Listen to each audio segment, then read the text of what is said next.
আসসালামু আলাইকুম আমার প্রাণপ্রিয় ছাত্র ও ছাত্রীরা, আশা করি তোমরা ভালো আছো। আমিও আল্লাহর রহমতে ভালো আছি।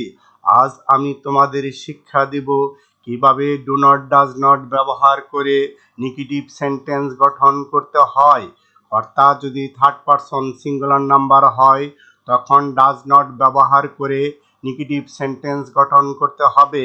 এখানে শর্ত একটি, ডাজ নট ব্যবহার করলে মূল ভার্বের শেষে এস, ইয়েস, আই এর যোগ করা যাবে না। যেমন মেহরান আমাকে সাহায্য করে না, Mehran does not help me. Shafiq sir আমাদের ইংরেজি পড়ান না, Shafiq sir does not teach us English.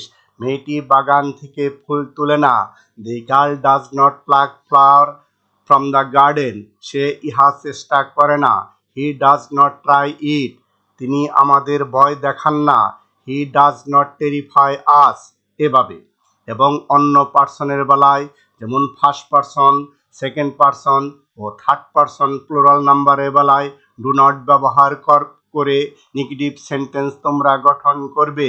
যেমন তারা আমাদের দাওয়াত করে না, they do not invite us. আমরা তাকে ভালোবাসি না, we do not love him. আমরা তাকে বিশ্বাস করি না, উই ডু নট বিলিভ হিম।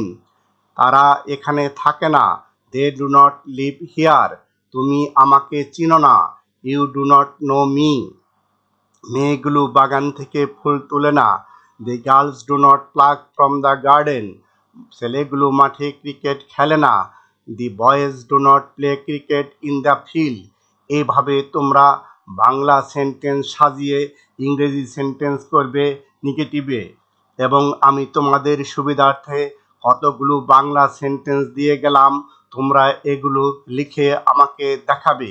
যেমন সে এখানে পড়ে না, সে আমার সাথে কথা বলে না, আমি তোমাকে মানি না, তারা আমাকে অবহেলা করে না, মা আমার জন্য চিন্তা করে না, পাখিটি স্বাধীনভাবে আকাশে উড়ে না। এইগুলো ট্রান্সলেট করে তোমরা আমাকে পাঠাবে।